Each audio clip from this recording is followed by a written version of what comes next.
Então, boa tarde a todas e a todos. Sejam muito bem-vindas, bem-vindos. Nós iniciamos agora com transmissão ao vivo, que está sendo acompanhada pelos internautas na página do Facebook do Conselho Nacional de Direitos Humanos. Nós estamos iniciando, então, a nossa audiência pública por ocasião do dia 3 de maio, Dia Internacional de Liberdade de Imprensa. Nós vamos ter esse debate hoje, importante debate sobre as estratégias de enfrentamento à violência contra comunicadoras e comunicadores no Brasil. Então, para iniciar essa audiência pública, vamos chamar aqui para compor a primeira mesa o Arthur Romero, que é jornalista e coordenador da Repórteres Sem Fronteira, por gentileza. Vamos chamar a Júlia Lima, do Artigo 19. A Gisele Martins, comunicadora popular, que também vai prestar seu depoimento. O Cláudio Santos, comunicador. Valério Luiz, advogado, também filho de vítima. E o secretário nacional de Justiça, Luiz Pontel de Souza, aqui presentes.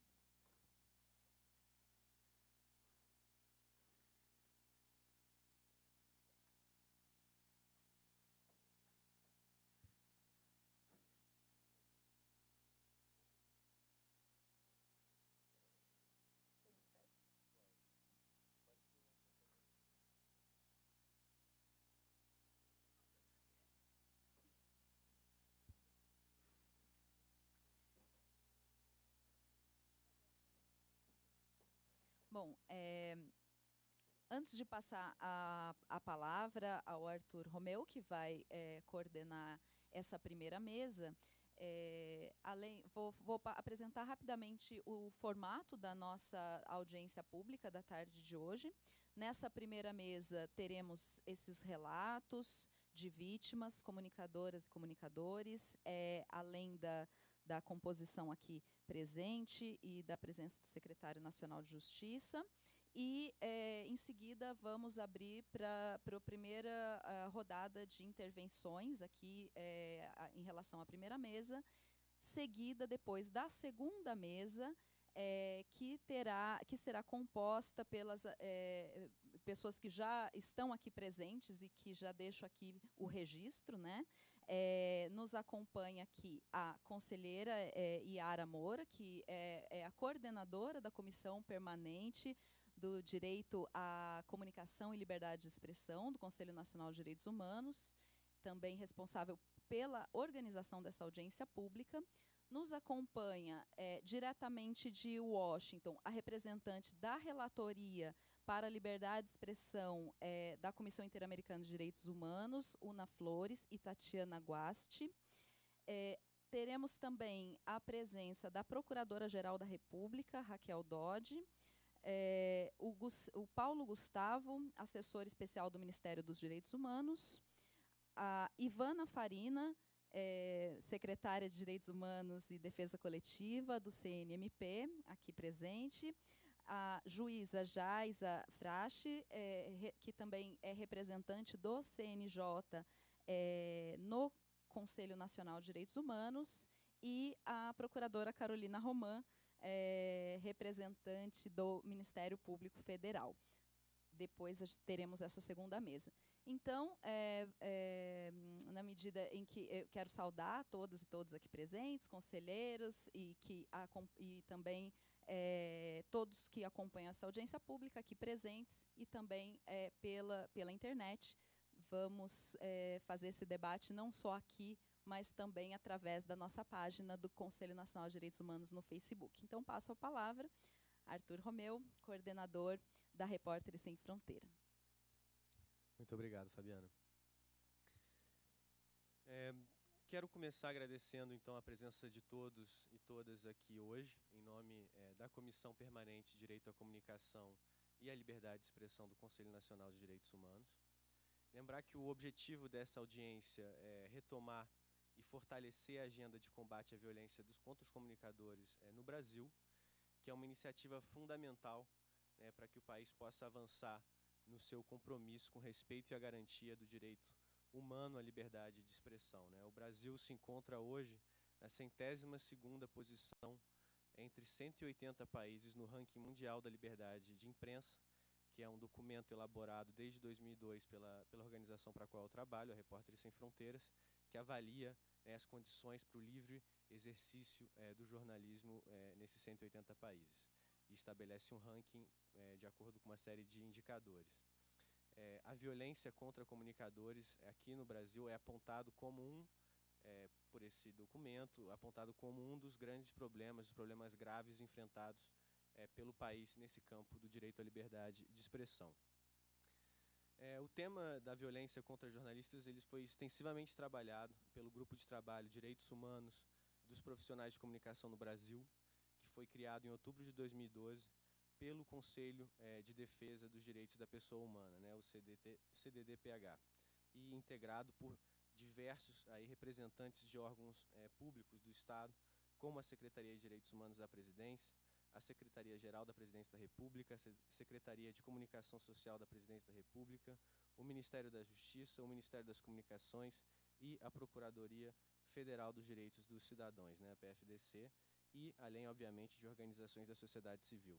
Então, durante 2 anos, esse grupo de trabalho monitorou esse fenômeno, né, em alta, que vinha em alta, né, de violência contra comunicadores no país. E em 2014, esse GT publicou um relatório final no qual aponta 321 casos de violência mapeados e registrados entre começo de 2019 e março de 2014, dos quais 18 homicídios e 13 tentativas de homicídio. Além, obviamente, no relatório também traz uma série de recomendações para combater essas violências. No entanto, né, apesar da dimensão que a violência contra comunicadores ganhou nos últimos anos, com ao menos 27 assassinatos no país desde 2010, né, mapeados pela Repórteres Sem Fronteiras, segue sendo um problema com pouca visibilidade no Brasil, né, marcado por uma ausência quase absoluta de políticas públicas que possam ajudar a reverter esse quadro. Então, como a Fabiana disse, né, eu sou coordenador do Escritório para a América Latina da Repórteres Sem Fronteiras, que é uma organização que há mais de 30 anos defende internacionalmente o direito de informar e de ser informado, atuando em particular na defesa e proteção de comunicadores vítimas de violência em decorrência da sua atividade profissional. Então, desde 2003, para vocês terem uma dimensão a nível internacional, a organização registrou 1.035 casos de comunicadores assassinados no mundo por motivos, de novo, diretamente relacionados com o seu trabalho de informar, né?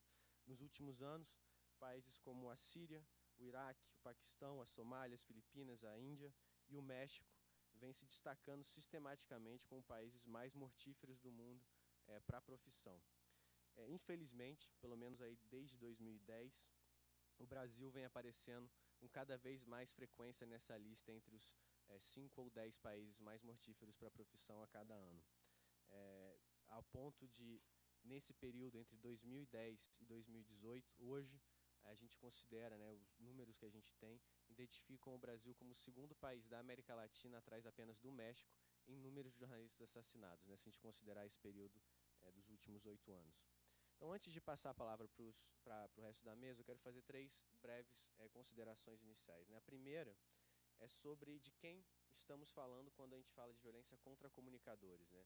Então, é importante dizer que a gente adota uma definição ampla da atividade jornalística, que inclui, obviamente, né, os jornalistas profissionais e outros profissionais de imprensa, que trabalham com dedicação exclusiva a essa atividade, mas também uma ampla variedade de pessoas, como blogueiros, que exerce o direito à liberdade de expressão como atividade ou ofício de forma sistemática, deliberada e continuada, com o fim de buscar e difundir informações por qualquer meio de comunicação ou difusão escrito, radial, televisivo ou eletrônico, né?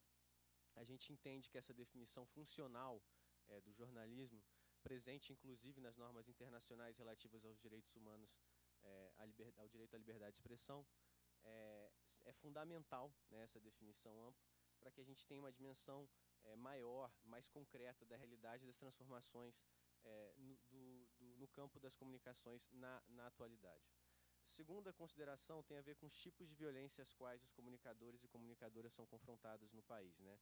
Com frequência, o número de assassinatos, por ser a forma mais brutal de fazer calar uma voz, é o indicador apresentado como representativo desse quadro.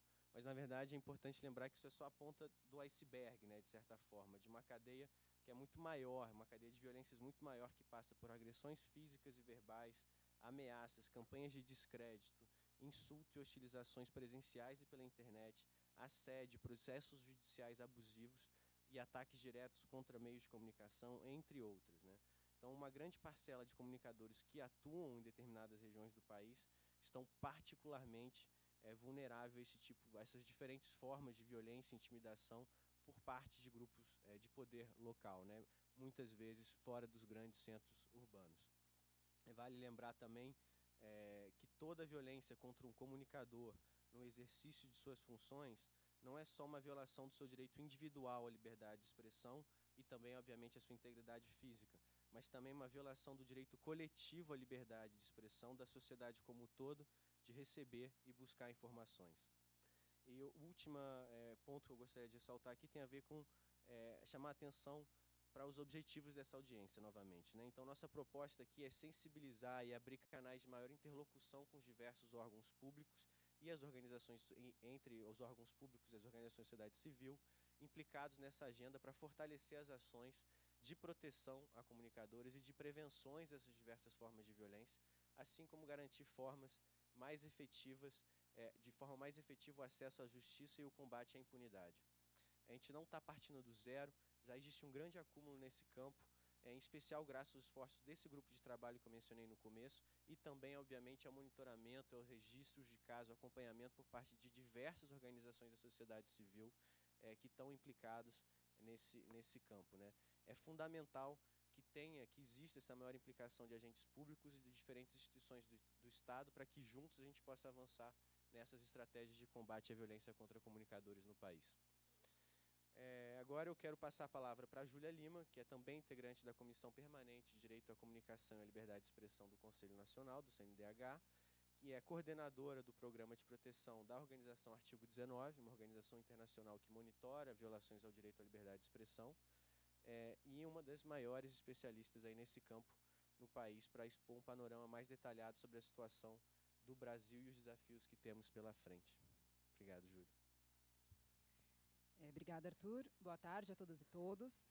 Então, como o Arthur comentou, nos últimos anos, várias organizações da sociedade civil e entidades representativas de categorias profissionais da comunicação têm reivindicado, junto ao Estado, a importância da gente discutir a situação da violência contra comunicadores no Brasil e pensar medidas de mitigar essa violência e combater essa situação.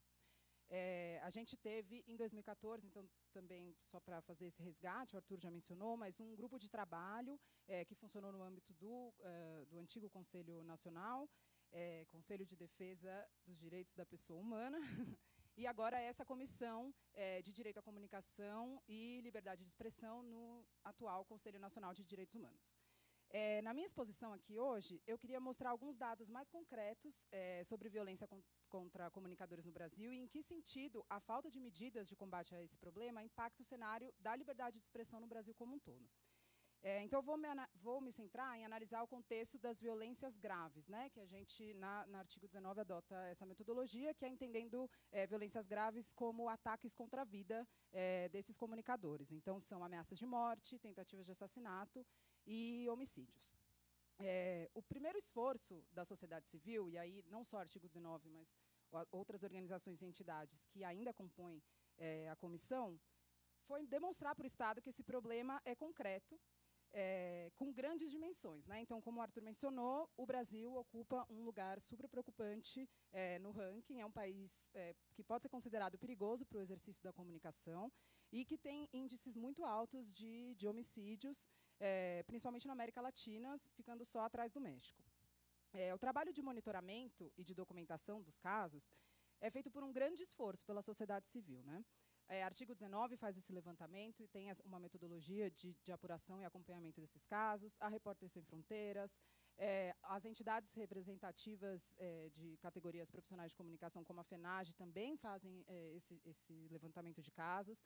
E, embora a gente tenha metodologias e recortes diferentes, a gente tem sido capaz de demonstrar com os nossos estudos que essa violência ela é muito concreta e, principalmente, que ela é muito sistemática, né? É importante ressaltar que, para a gente fazer esse levantamento, esse acompanhamento de casos, a gente enfrenta uma série de desafios e dificuldades de levantar informações sobre esses casos, né? Então, desafios que vão desde a falta de circulação de informações sobre os casos, o tamanho do país, que dificulta muito a gente fazer esse monitoramento, e, principalmente, a falta de dados oficiais sobre as investigações dos casos. Ainda assim, a gente tem levantado números bastante alarmantes, né? Então, para citar dados da organização que eu represento, que é o artigo 19, a gente tem uma média de 30 graves violações nos últimos 6 anos, que é desde quando o artigo faz esse levantamento. Em 2014, quando se deram os trabalhos desse grupo de trabalho do antigo conselho, a gente tinha um cenário de violência que, infelizmente, é bastante semelhante à situação que a gente tem atualmente, né? Nos últimos 6 anos, a gente documentou 177 casos de graves violações contra comunicadores no Brasil, sendo 24 homicídios. Assim como a Repórteres Sem Fronteiras, a gente só contabiliza os casos em que a relação do crime com a atividade profissional do comunicador é clara. Então, a gente acredita que esses números ainda eles são subrepresentativos da real situação de violência contra comunicadores no país. Ou seja, esses números podem ser ainda mais altos e refletem também essa dificuldade de coleta de dados que as organizações têm, que eu mencionei. E como no passar dos anos, depois da conclusão do trabalho desse grupo de trabalho, que mostra esse cenário e trouxe algumas recomendações, não houve nenhum esforço por parte do Estado em efetivar essas medidas, os números seguem altos e a gente, por realizar essa documentação agora, já passados 4 anos, a gente tem condições de trazer algumas sistematicidades, né? Algumas informações, alguns padrões que aparecem com frequência no monitoramento desses casos que a gente faz, e é sobre esses padrões que eu queria conversar aqui hoje. O primeiro padrão diz respeito ao perfil das vítimas. As vítimas mais recorrentes desses crimes são jornalistas, blogueiros e radialistas, sendo os blogueiros os perfis mais vítimas de homicídio. São profissionais reconhecidos pelo seu trabalho, principalmente os críticos, ou tidos como polêmicos, que apresentam programas de rádio em emissoras locais, publicam em seus blogs ou distribuem jornais impressos de baixa tiragem. Esses veículos são geralmente pequenos e independentes, o que é bastante preocupante, né? Porque o ataque contra essas pessoas muitas vezes consegue efetivamente interromper a comunicação que esses veículos fazem e provocar um silenciamento das denúncias e da cobertura que esses profissionais realizavam. Como o Arthur mencionou anteriormente, embora muitos desses profissionais não estejam na categoria profissional de jornalista, a atividade que esses comunicadores exercitam de forma sistemática tem uma importância muito grande no fluxo de informações nas suas regiões e nas cidades em que eles atuam. O outro padrão diz respeito ao tema de cobertura desses profissionais e dos perfis dos perpetradores. Então, na maioria dos casos apurados, os comunicadores cobriam questões políticas e realizavam denúncias de irregularidades na gestão pública. E o que motivou esses ataques é a tentativa de interromper a circulação dessas informações. Por isso mesmo, os suspeitos autores, em cerca de 70% dos casos de graves violações, são agentes do Estado, como políticos e outros agentes públicos, né, como policiais. Alguns casos recentes que ilustram esse dado são os casos do radialista Jefferson Pureza, em Rondônia, do jornalista Gabriel Binho, em São Paulo, e do jornalista Maurício Campos Rosa, em Minas Gerais. Em todos esses casos, existe a suspeita, ou a já clareza, do envolvimento de agentes públicos como mandantes dos crimes. O Jefferson Pureza ele foi assassinado a tiros dentro da sua casa, na cidade de Dealina, em Rondônia, e a investigação identificou como mandante no crime um dos vereadores da cidade. O Gabriel Binho foi vítima de uma tentativa de assassinato em Embu das Artes, no estado de São Paulo, e a polícia indiciou o subsecretário da pasta de comunicação da cidade como envolvido no crime. E o Maurício Campos Rosa foi morto em 2016, e ano passado a prefeita de Santa Luzia, que é uma cidade na região metropolitana de Belo Horizonte, foi presa por suspeita de envolvimento com o crime. Um outro dado importante é que o Nordeste e o Sudeste concentram mais da metade dessas violações e que quase 60% delas acontecem em cidades pequenas, com menos de 100 mil habitantes. A soma desses fatores é um contexto em que os comunicadores se encontram em situação bastante vulnerável, com pressão do poder público local e falta de apoio das autoridades em prevenir essas violações e proteger os profissionais que cobrem esses temas de política local. A falta de medidas de proteção é um outro padrão recorrente nesses nossos levantamentos, né? E eles facilitam a intensificação das violências, né? Então, um dado importante que demonstra isso é a reincidência das violações. Em cerca de 70% dos casos documentados pelo artigo 19, as vítimas já haviam sofrido violações anteriores, como intimidações e, muitas vezes, ameaças de morte, no caso dos comunicadores assassinados. A incapacidade do Estado em proteger os comunicadores que estão em situação de risco e dar uma resposta concreta para garantir a sua proteção permite um ciclo em que as violações se intensificam e a gente chega nesse triste número de 24 homicídios nos últimos 6 anos no Brasil. A proteção de comunicadores em risco também foi um tema bastante abordado nesse GT que existiu até 2014, bastante discutido. Em relação a esse tema, é um desafio encontrar medidas protetivas que possam mitigar os riscos que os comunicadores sofrem, mas ainda assim permitir que eles continuem no exercício da sua profissão. Aqui é importante mencionar que o Estado brasileiro não dispõe de nenhum mecanismo específico de proteção a comunicadores, nem sequer de nenhuma medida concreta que atue na proteção desses profissionais em risco. Outros países da região, como México e a Colômbia, que têm índices de violência... Imagina.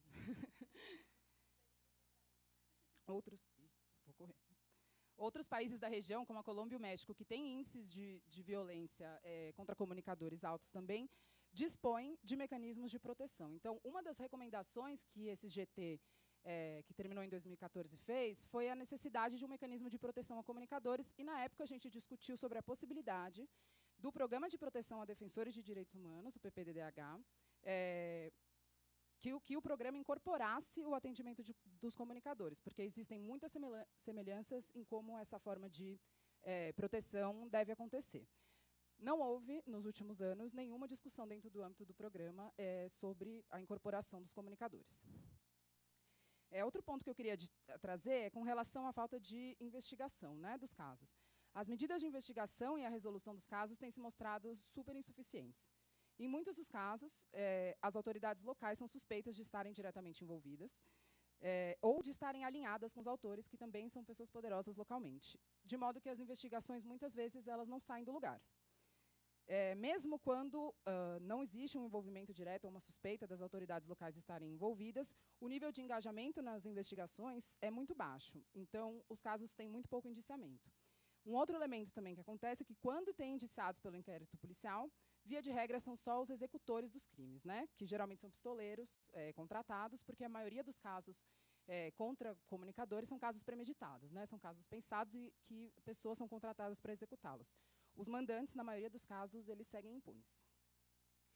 Bom, não existe no Brasil, então, atualmente, nenhuma medida de prevenção a violações contra comunicadores, de proteção a comunicadores e nem combate à impunidade nesse tipo de crime.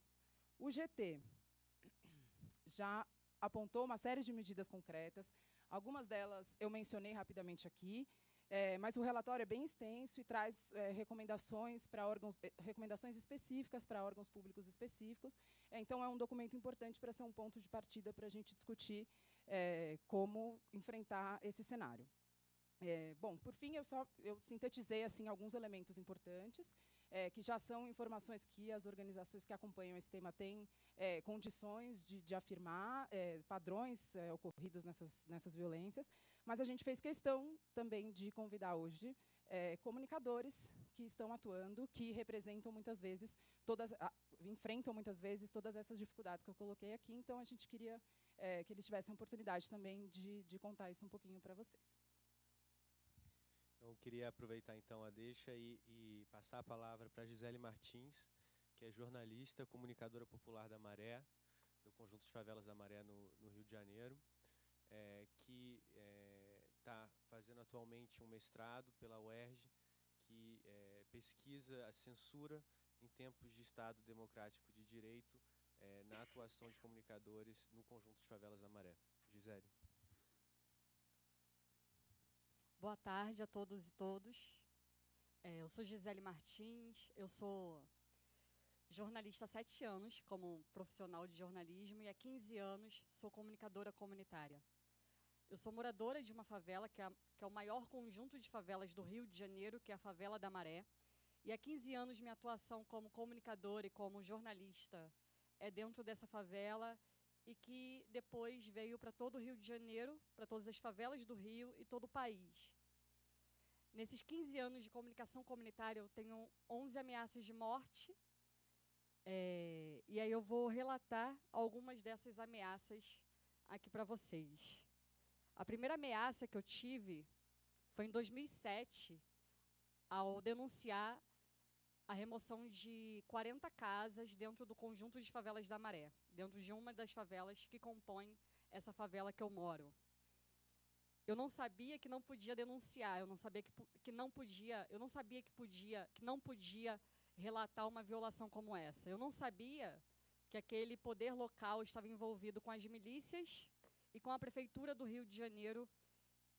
E aí, depois de uma semana de ter contabilizado o número de pessoas a serem removidas, de estar fechando a Avenida Brasil, linha vermelha, de estar entrando em contato com associações de moradores locais, com lideranças locais, pedindo apoio contra essa remoção, eu fui ameaçada de morte pela milícia, me trancaram dentro de uma associação, colocaram uma pistola na minha cara e falaram que se eu não parasse, eles iriam me matar, e falaram que nem eu e nenhum outro comunicador poderia entrar naquela favela. Isso foi em 2007. 2008, continuei fazendo minha comunicação comunitária naquele local. 2008, ao cobrir um assassinato de uma criança de 8 anos na favela que eu moro, Baixa do Sapateiro, também no Conjunto de Favelas da Maré, uma criança foi assassinada pela polícia militar, cobri esse assassinato, entrevistei inúmeros moradores, mais uma vez eu fui ameaçada pela polícia militar naquele local, pelos mesmos policiais que mataram essa criança, o Matheus Rodrigues. 2009, continuei fazendo aquilo que eu nasci para fazer, que é tentar se comunicar, que é tentar verbalizar, que é tentar denunciar as violações do Estado que ocorrem dentro da minha própria localidade. 2009, o meu vizinho é assassinado na porta de casa, Felipe Correia de Lima. E aí a diferença da nossa comunicação é dar nome e sobrenome a essas vítimas, jovens negros favelados, pessoas como eu. O Felipe foi assassinado pela polícia civil, na porta de casa, na minha rua. Mais uma vez, cobri esse assassinato que ganhou o mundo. Os jornais comerciais já diziam que ele tinha algum tipo de envolvimento, só que a nossa comunicação comunitária diz que, independente de, ninguém deve ser assassinado. E Felipe era um trabalhador, era um estudante. Fui ameaçada pela polícia civil. Me colocaram para dentro de um galpão com um fuzil e me colocaram num paredão. Ameaçaram eu e um fotógrafo da Maré. 2013, chacina da Favela da Maré. Estávamos ali militarizados com a Força Nacional dentro da favela. Época de mega eventos em todo o Brasil e no Rio de Janeiro, principalmente. Força Nacional esteve ali por mais de um ano para a realização ali dos jogos dentro do Rio. Estava dentro da Maré. A Maré é um lugar estratégico. E as forças policiais estiveram ali há mais de 10 anos, nesses 10 anos de mega evento, porque a Maré está próxima à linha vermelha, Avenida Brasil, linha amarela e aeroporto internacional. Então é uma favela invadida sempre pelas forças armadas.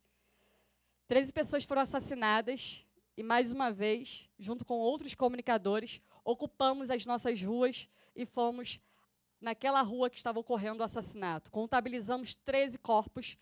E o que sai na mídia são 9 corpos, na mídia, digo, comercial. O que eles assumem como pessoas assassinadas são 9, só que no caminho que a gente esteve, indo até a rua onde ocorreram os maiores números de assassinatos, contabilizamos 13. E, mais uma vez ali, fui ameaçada pelo BOP, pelos mesmos policiais que estavam assassinando aquelas pessoas ali. Mas conseguimos tirar os policiais naquele momento ali, fazendo uma grande manifestação pelas ruas. Depois de 2013, tudo se intensificou. Passei a ser perseguida até mesmo com figuras desconhecidas indo até o meu local de trabalho, perguntando cadê Gisele Martins, cadê aquela tal comunicadora, aquela figura que abusada ao ponto que isso eram as verbalizações deles no meu local de trabalho, ao ponto de denunciá-los. E por várias vezes encontrei essas figuras na rua que eu trabalhava. Então eu passei a não mais andar sozinha nesse local que eu trabalhava, e que era um bairro nobre da cidade, e não meu próprio local, por exemplo, de moradia. Acontece que eu fui demitida do meu trabalho depois da terceira visita dessas figuras desconhecidas no meu local de trabalho. 2014, a Maré é invadida pelo Exército. Passamos ali por uma ocupação militar durante 1 ano e 4 meses. Que, diante dessas violações que eu já pontuei, essa foi a pior violação que eu já sofri, a pior ameaça de morte que eu já sofri, no qual eu tive que deixar minha própria casa durante 6 meses. O Exército esteve ali durante 1 ano e 4 meses, entrando nas sedes das nossas comunicações comunitárias, jornais comunitários, rádios comunitárias, entregando na mão de jornalistas comunitários, radialistas da Maré, vinhetas do Exército, proibindo músicas da localidade, proibindo que a gente falasse sobre questões de segurança pública, militarização, direitos humanos ou qualquer outro tipo de denúncia que fizéssemos ali em relação à entrada do Exército naquela favela na qual eu moro até hoje. O Exército passou a revistar os nossos celulares, passou a entrar na casa de comunicadores, e uma das imagens emblemáticas que eu tenho na cabeça é eles colocarem a câmera fotográfica de um fotógrafo num vaso sanitário. Que isso é bem emblemático, dizer que essa tal comunicação merece um lixo e é uma merda, segundo eles, né? E ameaçaram esse comunicador também, esse fotógrafo, assim como 13 outros comunicadores da Maré, e é essa minha pesquisa hoje de mestrado que eu defendo no final do mês. Tivemos soldados do Exército entrando na casa de comunicadores comunitários. Tivemos soldados do Exército revistando comunicadores de 15 a 20 vezes por dia, revistando bolsas, revistando o que tínhamos na mochila. Eu, por exemplo, tive que tirar todos os livros sobre direitos humanos, sobre segurança pública, ou qualquer jornal comunitário que estivesse dentro da minha localidade, dentro da minha casa. E a pior coisa que eles fizeram, e aí eu digo que foi a pior ameaça que eu tive na minha vida, é porque eles clonaram uma página que fizemos na Maré para denunciar o Exército. Ousamos denunciar aquelas violações de direitos humanos que ocorriam ali, porque a gente recebia vídeos, fotografias e depoimentos 24 horas de moradores pedindo para que a gente denunciasse aquilo, e a gente fez uma página dita anônima. Só que, por causa do nosso histórico de denúncia a violações de direitos, a gente não era mais anônimo dentro daquela localidade. Então, o próprio Exército, ou a polícia, enfim, até hoje a gente não descobriu quem foi, mas tudo indica que foram eles, segundo as organizações que trabalham com o tema e outros defensores de direitos humanos, é que tenham sido eles a clonar uma página que a gente tinha e denunciar o poder local, o que fez as próprias facções daquela localidade se voltar também contra a gente. E, diante disso, eu resumo isso como uma forma muito inteligente de ameaçar, de intimidar e de até quase matar a figura que está aqui falando, que é a Gisele Martins. Porque eu fui procurada na Maré por todas as Forças Armadas. E se eu não tivesse saído da Maré naquele minuto, com a minha própria roupa, sem nenhuma mochila, só com a minha identidade, eu estaria hoje, com certeza, eu teria sido assassinada, porque 1 semana depois, uma outra liderança da Maré foi assassinada por causa da dúvida. Uma dúvida que se coloca, uma dúvida que eles colocaram, e por isso que eu falo que foi uma forma muito inteligente de ameaçar e quase assassinar. E aí eu fiquei 6 meses fora da Maré. Voltei para a Maré depois que o Exército saiu da Maré. 2015... 2016 e 2017, eu coleciono aí mais de 8 páginas que eu tive que mudar. eu não escrevo mais no meu próprio blog, eu não faço mais matérias sobre segurança pública. Acabei de ganhar um prêmio sobre jornalismo investigativo, em que eu ainda não comecei por ter essa condição de ser ameaçada constantemente. E aí, um diferencial que é ser mulher, é também ser ameaçada de estupro, é receber mensagens de 24 horas quase, de figuras que vêm no meu e-mail ou no meu Facebook, principalmente nas minhas redes sociais, me ameaçando de esquartejamento, de estupro, e dizendo que vai me pegar sempre à noite, né? E aí está também a limitação, não só na nossa casa, não só da nossa voz, mas também de circulação da cidade. E aí, uma grande preocupação que se tem hoje é porque o Rio de Janeiro vive hoje mais uma intervenção militar. O mesmo comandante que esteve na Maré em 2014 é hoje secretário de Segurança Pública, o mesmo general, na verdade.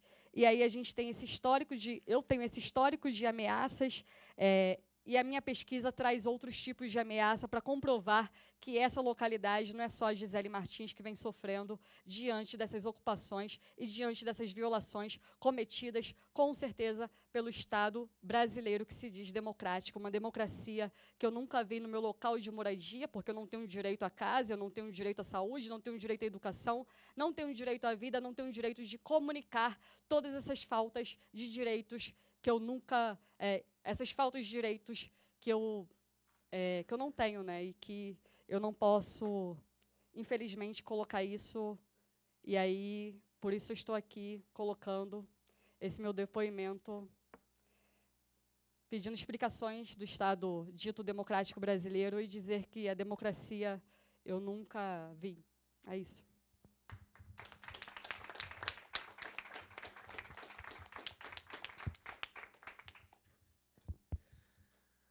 Muito obrigado, Gisele. Eu queria passar a palavra agora para o Cláudio André, nativo de Alagoas, mora em Pernambuco, no interior de Pernambuco, na cidade de Bom Conselho, onde foi radialista comunitário. Também tem seu próprio blog, onde fala sobre diversos assuntos da região, inclusive política, e também sofreu diversas ameaças pela atividade que exercia. Por favor, Carlos. Boa tarde a todos e a todas. Estou muito contente de estar aqui, por algumas razões. Uma delas, poder explanar um pouco do meu trabalho como radialista. Eu vou fazer uma breve apresentação. Já são 27 anos de radiojornalismo, não só na rádio comunitária, como também na rádio comercial, que para mim tudo é rádio. Sempre fui locutor esportivo e sempre trabalhei na área de jornalismo. E sempre fui um combatente, sempre fui um defensor pelas causas nobres, especialmente para defender aquele menos favorecido. Eu sou natural da cidade de Olho d'Água das Flores, que fica no sertão de Alagoas. Sou fundador da única rádio da cidade. Minha primeira ameaça de morte se deu na minha cidade, justamente porque, na época, a prefeita da cidade colocou o pessoal que não tinha teto em umas cabanas, ou, na verdade, um plástico preto que cobria a estrutura de madeira tirada da caatinga, e o pessoal estava morando nessas casas improvisadas. Uma criança veio a óbito porque a temperatura, o alto calor, uma região que frequentemente tem 40 graus tranquilamente, pouco importa se estamos no mês de maio, junho, todo ano é calor, a temperatura varia de 35 a 40 graus o tempo todo, e eu denunciei esse descaso público. Os principais jornais do estado de Alagoas propagou isso. E eu tinha um programa na rádio comunitária todos os dias, dando espaço ao povo, dando espaço direito para fazer as suas reclamações e o que tem direito. E aí eu comecei a receber ameaças por telefone, descobri o telefone da minha casa, que eu ia levar um tiro de 12, que eu ia ser metralhado, que ia cortar minha língua e assim por diante. Chamei o dono da rádio comunitária e disse o meu problema. Foi o que o dono da rádio me disse: isso é besteira. Já me ameaçaram muitas vezes, nunca fizeram nada. Eu disse: mas é você que tem coxa larga, eu não tenho. Resumindo, tive que tirar o programa do ar. Passado um certo tempo, fui embora, fui morar em outra cidade, sempre trabalhando na área de jornalismo. Isso foi em 99. Fui morar em Arapiraca, Palmeira dos Índios. Eu sou muito conhecido em Alagoas, trabalhei em várias rádios, sempre na área de jornalismo e esporte. E tem 10 anos que eu moro na cidade de Bom Conselho, que fica na fronteira com Alagoas.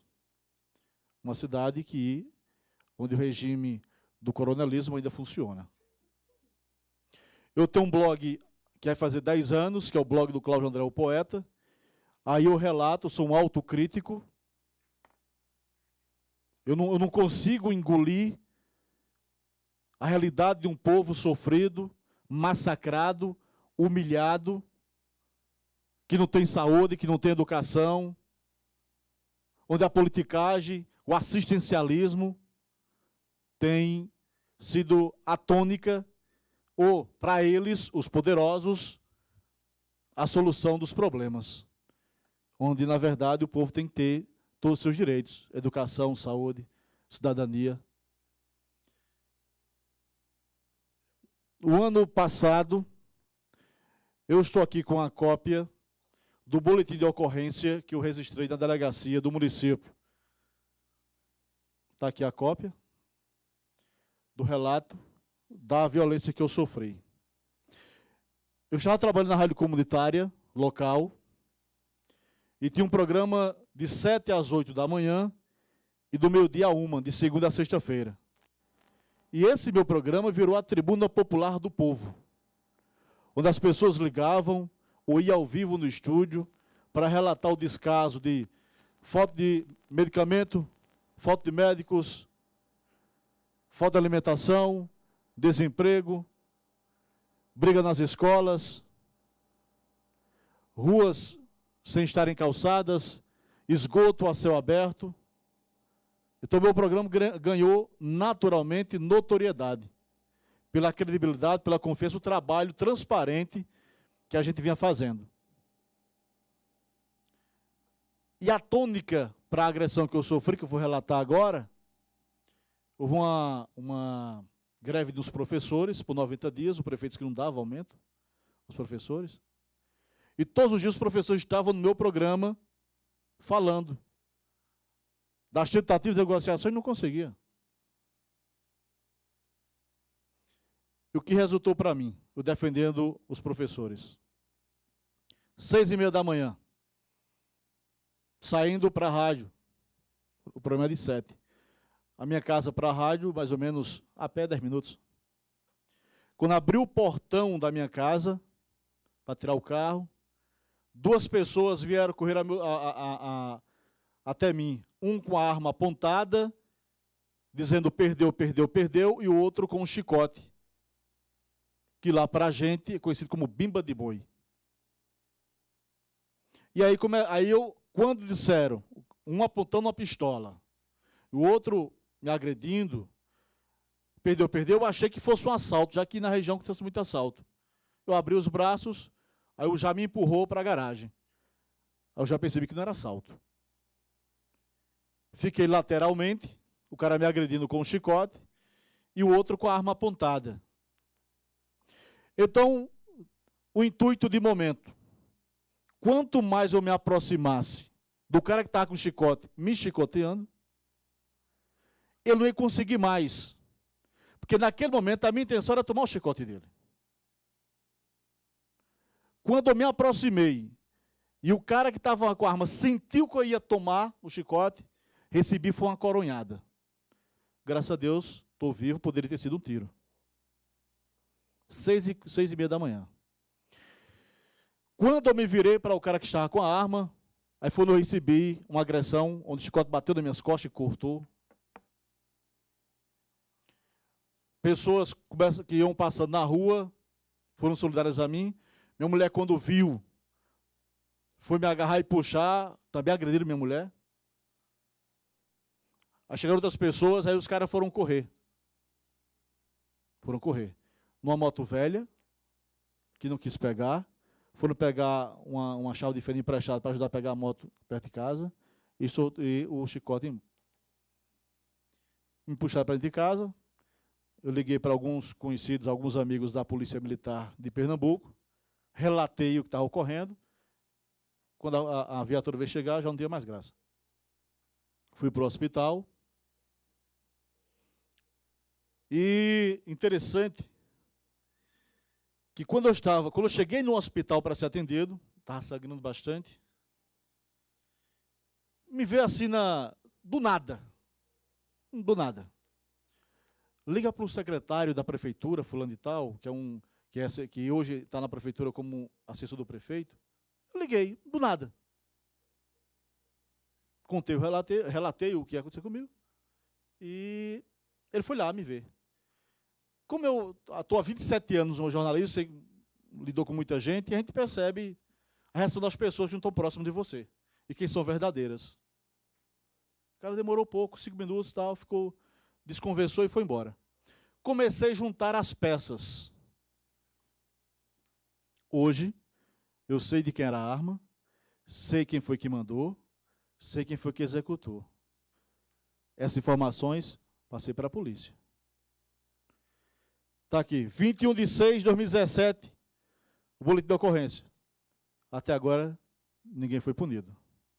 Então, o que faz crescer a violência contra os comunicadores é a impunidade. É a impunidade. Eu posso bater, posso matar e não dá nada para mim. O que a polícia colocou aqui? Lesão corporal doloso consumado. Tentativa de homicídio que eu sofri. Agora, eles não foram para me matar. Que se fosse, tinham atirado de mim quando eu estava abrindo o portão. Mas foi para dar um cala-boca. Para me desmoralizar. Está impune. Reconheci a pessoa que estava com a arma, apontando para mim. Essa pessoa tem sido presa no ano anterior. Eu fiz uma postagem de um grupo de pessoas que estavam assaltando em Alagoas, e essa pessoa estava presente, estava no meio. E daí, essa pessoa foi presa.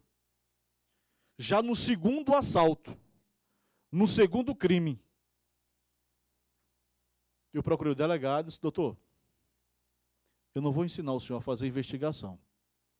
Não vou ensinar, o senhor sabe muito bem.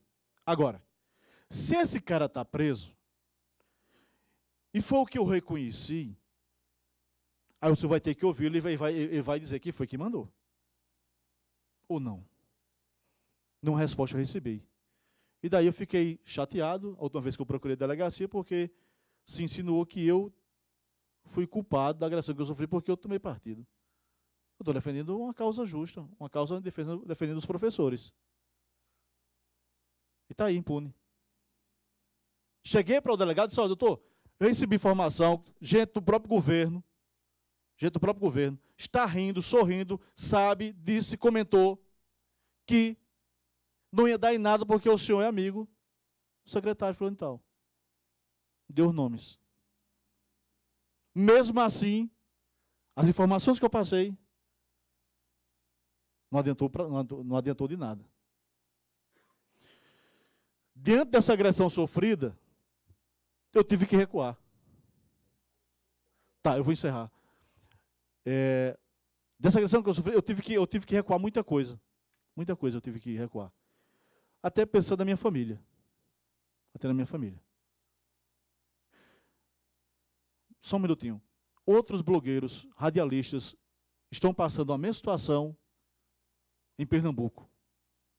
Um foi intimidado pelo prefeito dentro de uma Câmara de Vereadores. Outro foi ameaçado por um vereador da sua cidade.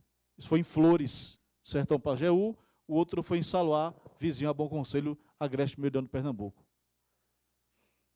Concluindo, disse uma vez, quando se começou a discussão do Marco Civil da Internet, disse ao deputado João Arruda, na época, que era presidente da comissão, que fazer jornalismo no grande centro é uma realidade. Numa cidade pequena, no interior, é outra. Porque na cidade pequena, que tem Bom Conselho, 47 mil habitantes, o cara que eu critico, que eu elogio, eu vou encontrá-lo, será o primeiro a encontrá-lo na esquina. E aí? Como é que fica? Então, eu solicito nessa audiência pública ações para se combater a impunidade. Se isso não ocorrer, mais crimes, mais violência contra os comunicadores vai estar acontecendo. Muito obrigado.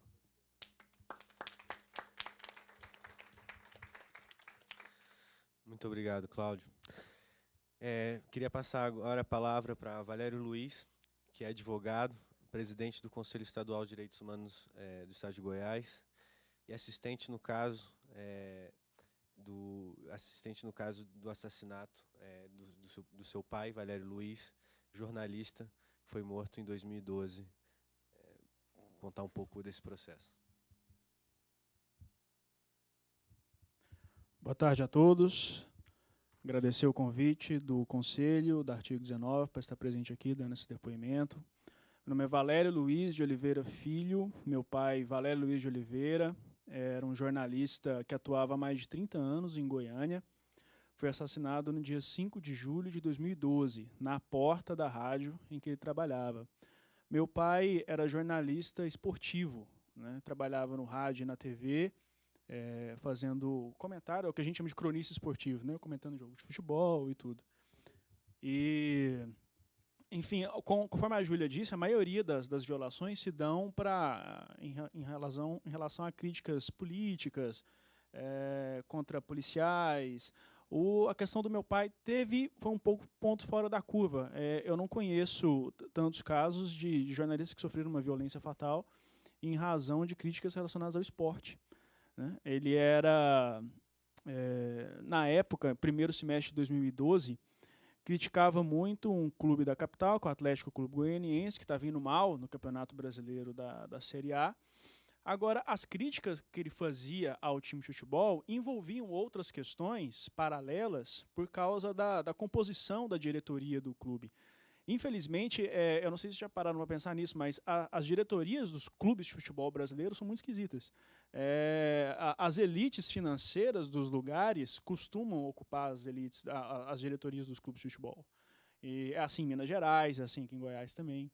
Então, a diretoria do Atlético Clube Goianiense, na época, era composta...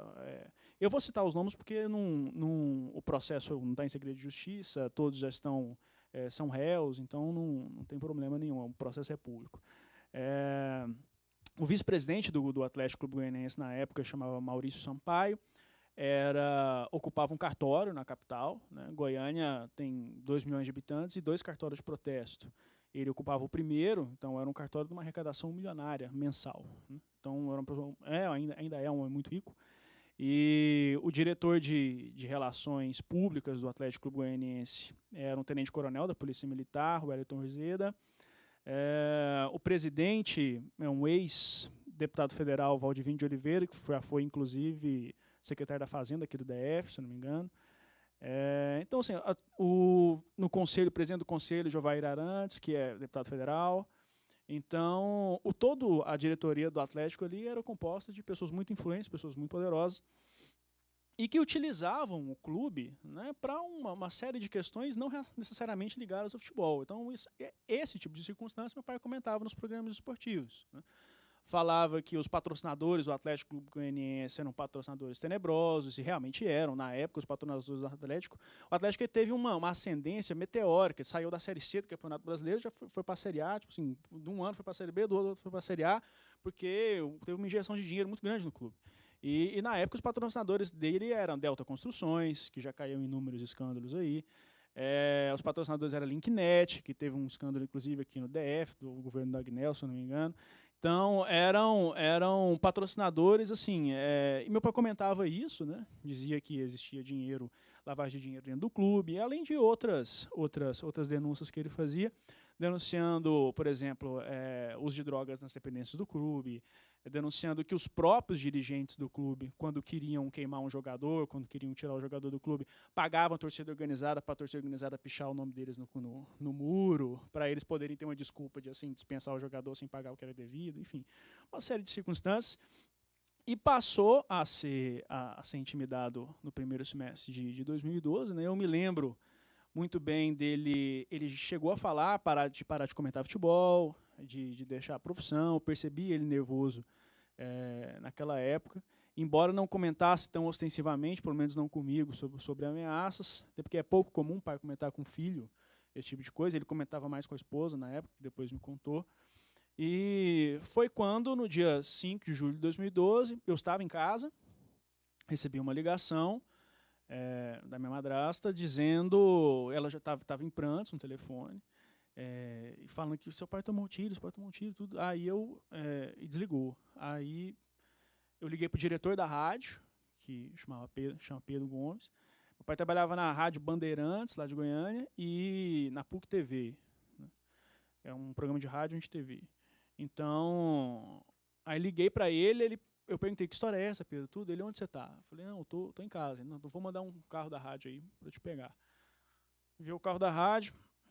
No que eu entrei no banco do passageiro, eu lembro, o diretor financeiro da rádio estava atrás. No que eu entrei no banco do passageiro, ela já passou a mão no meu ombro assim, então eu já sabia. Aí só esperei chegar.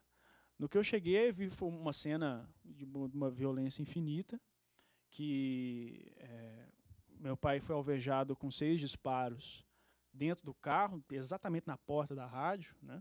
Então, quando eu cheguei lá, as portas estavam abertas, tinha acabado de acontecer, então os vidros todos cravados de balas ainda, ele ainda deitado dentro do carro, o pé para fora do carro, então uma cena realmente horrível. E a partir de... E assim, na hora a gente demora para entender, para processar tudo que estava acontecendo, né? A partir desse dia, eu falo com tranquilidade que a parte mais estressante e que a gente fica com mais medo é a parte da investigação policial, por uma série de questões, porque primeiro é a parte mais perigosa para quem está cobrando, porque é uma hora que os acusados ainda não estão expostos a público, né? E segundo, que a gente tem muito medo da investigação simplesmente não acabar, não finalizar. Porque o processo judicial a gente tem um pouco a gente já tem mais controle, né? Está judicializado ali, então, enfim, eu já era advogado, podia acompanhar. Agora o inquérito não, né? O inquérito, a gente não sabe muito bem o que a Polícia Civil está fazendo, o que não está fazendo. Então foi um período que a gente se esforçou muito realmente para fazer uma pressão na opinião pública, uma pressão na imprensa.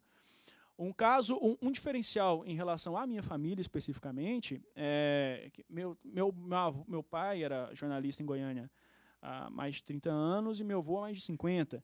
Então, era uma família relativamente conhecida na capital, é uma família relativamente conhecida na capital, e isso proporcionou, eles já tinham trabalhado em todos os veículos da cidade, então isso proporcionou uma solidariedade da imprensa local que funcionou muito bem para pressionar as instituições para que a polícia realmente desse andamento no caso. Em fevereiro de 2013, as primeiras prisões aconteceram, né, as primeiras prisões temporárias, que foram convertidas em prisões preventivas. Ou seja, foram 7 meses de investigação, 7 a 8 meses de investigação. Agora, o crime foi em 5 de julho de 2012, né, ou seja, já vão fazer quase 6 anos.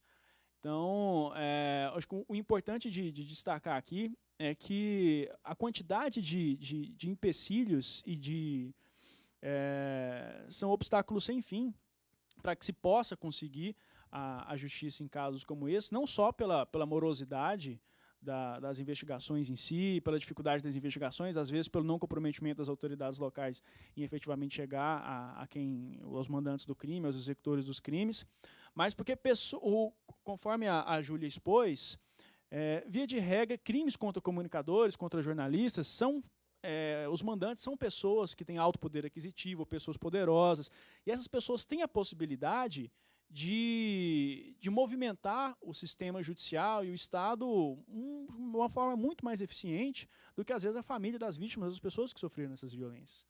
Então, foi a partir do momento em que as primeiras prisões aconteceram, o Maurício Sampaio, que era o vice-presidente do Atlético, foi denunciado como mandante do crime, né? 2 policiais militares foram denunciados também, um como executor, Ademar Figueiredo, outro como um dos organizadores, que é o Djalma Gomes da Silva. Outras 2 pessoas foram denunciadas também, um chamado Urbano de Carvalho Malto, que era funcionário do Maurício Sampaio, e outro, que é o Marcos Vinícius Pereira Xavier, que era um informante da polícia, um açougueiro que tinha um estabelecimento perto da cena do crime e colaborou com os policiais do ponto de vista operacional na hora de executar um homicídio. Então, a partir do momento que essas prisões foram feitas, houve um habeas corpus estranhíssimo no Tribunal de Justiça, né, do Estado de Goiás, quando o Tribunal de Justiça primeiramente negou um habeas corpus por Maurício Sampaio. Uma semana depois foi impetrado outro habeas corpus, através de um depoimento que um delegado que nem pertencia à investigação tomou apocrifamente de um acusado dentro da delegacia e forneceu para a defesa do cartorário, e o Tribunal de Justiça, então, aceitou. Esse delegado foi até afastado das funções depois, mas aí o habeas corpus já tinha sido concedido, não tinha mais o que ser feito. Quando esse habeas corpus foi concedido, o juiz de primeira instância liberou todos em seguida, e existia ameaça de morte de um contra o outro, de um dos PMs contra o informante.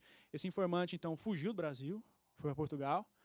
E eu descobri isso por um golpe de sorte, pesquisando os familiares dele no Facebook, achei fotos deles em Portugal, enfim, passeando, agradecendo a Deus pela segunda chance, e imprimi tudo e mandei para o juiz, né, o juiz expediu um mandado de prisão preventiva, um mandato que teve, aquele processo todo, né, foi para o Ministério das Relações Exteriores, entrou na lista vermelha da Interpol, aí pegaram ele lá em Portugal e trouxeram de volta. E a partir em 2014, foi no mês de 2014, que teve a decisão que mandou eles para júri popular, e a partir de então o processo se arrasta em tribunais superiores, né, porque eles têm a possibilidade de bancar todos os recursos. Então, e a gente sabe que as possibilidades de recursos internos dentro dos tribunais superiores são muito grandes. Então, entraram com um agravo no Superior Tribunal de Justiça, aí tem uma decisão monocrática, aí agrava para a turma, aí embarga de novo, aí depois recorre do STJ para o STF, enfim, todo esse processo já dura mais de 3 anos, né, para o caso ir a júri. Né? Não estou nem falando dos recursos da condenação em si.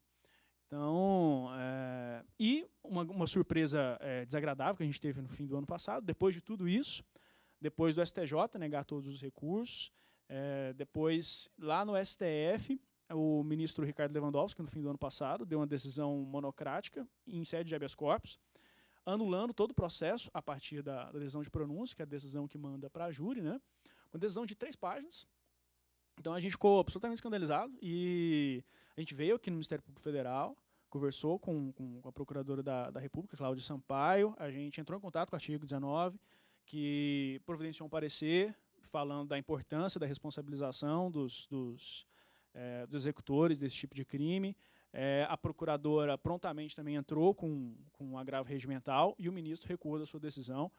Então, atualmente, o processo está em fase de júri popular. Ainda não vai porque um dos réus, que é o Djalma Gomes da Silva, entrou com incidente de insanidade agora, alegando... são estratégias para protelar. E como a junta comercial, como a junta médica do Tribunal de Justiça é atabalhoada demais, eles marcaram o exame para daqui 6 meses. Então, dia 1º de outubro vai ter o exame, aí vai mais um mês para emitir o laudo, né?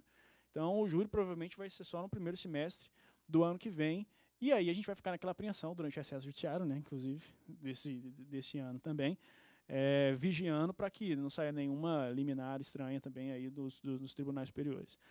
Enfim, é importante colocar só um último panorama do contexto da violência que meu pai sofreu. Goiânia é uma cidade de 2 milhões de habitantes, a região metropolitana, então não é uma cidade pequena, mas mesmo assim se percebe muito presente ainda um ranço coronelista. Existem lugares em que a cultura democrática dos direitos humanos realmente ainda não chegou. é uma questão de valores de algumas pessoas resolver as questões na forma do enfrentamento, na bala e tudo. Era a questão do Maurício Sampaio também, que herdou o cartório do pai, então vem com uma essa herança tradicionalista na família. Até na época, a gente municiou o Ministério Público de informações, a gente entrou com uma ação popular, e o Ministério Público entrou com ações civis públicas também, para buscar afastá-lo da serventia cartorária, inclusive, porque era, inclusive, perigoso para nós estar atuando contra uma pessoa cujo cartório estava ganhando 5 milhões de reais por mês. Inclusive, em virtude disso, o concurso que estava suspenso por 8 anos conseguiu ir para frente, e hoje os cartorários da capital são concursados. Então, uma concentração de poder e de riqueza muito grande ali, né, aliado a uma cúpula extremamente macabra que funcionava dentro da polícia militar. Porque esses 2 policiais militares, o da Silva e o Figueiredo, os 2 eram de um comando específico da polícia chamado Comando de Missões Especiais. Eles, especificamente, eram do Comando de Missões Especiais 2, era uma espécie de P2 de elite. Então, assim, e é muito comum essas tropas de elite, principalmente esses policiais P2, ser usados como uma espécie de tropa particular das pessoas mais ricas da localidade. Foi exatamente o que aconteceu, né? Então, eu gostaria de reforçar que, além o nível de homicídios, de resolução de homicídios já ser baixo no Brasil, de homicídios em geral, né, no caso de jornalistas, é mais difícil porque é complicado você chegar numa autoria intelectual. Então, e ainda mais que geralmente existem forças, preciso discutir a relação das forças policiais militares dos locais com as elites locais, que foi exatamente o que aconteceu com o meu pai.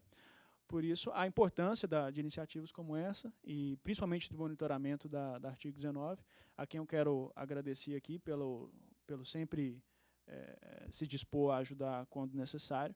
Para quem quiser saber mais sobre o caso, pode acessar também, existe um texto, chama Por que Mataram Meu Pai, publicado pela Pública. Quem coloca esse título no Google vai conseguir pegar mais informações. Só deixar um abraço aqui também para a doutora Ivana Farina, oriundo do Ministério Público de Goiás, e que nos ajudou também na época das nossas visitas ao CDDPH. Muito obrigado.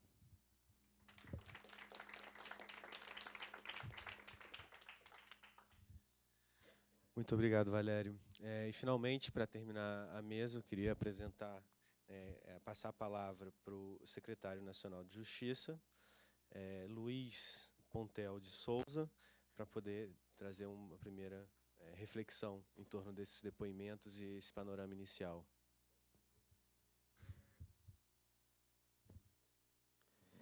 Primeiramente, boa tarde a todas as pessoas presentes. Agradecer a organização do evento pela oportunidade de estarmos aqui e participarmos dessa reflexão, dessa contextualização que, de fato, preocupa muito.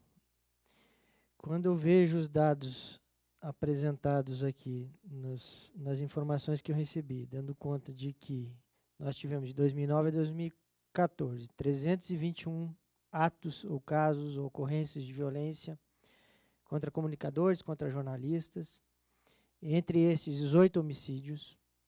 Quando nós observamos que nos últimos 5 anos mais de 20 jornalistas foram assassinados no país, quando nós verificamos que em 2016 mais de 300 jornalistas sofreram agressões no exercício da atividade profissional, e quando nós nos deparamos com os relatos absolutamente realistas que nos foram apresentados agora, nós, de fato, constatamos que temos um problema instalado e que precisa de um encaminhamento, precisa, de fato, de uma união de esforço para buscarmos soluções e alternativas a tudo isso. Nós falamos aqui de violência contra comunicadores, contra jornalistas, nós estamos tratando aqui de violência contra os direitos humanos, nós estamos tratando aqui de liberdade de expressão, nós estamos tratando de liberdade de trabalho. E eu vejo com preocupação quando a Júlia fala em violência concreta e sistemática contra profissionais desse segmento. Quando eu verifico também a fala que remete à incapacidade do Estado de proteger essas pessoas, quando nós verificamos que, em alguns casos, são punidos os mandantes, mas não os...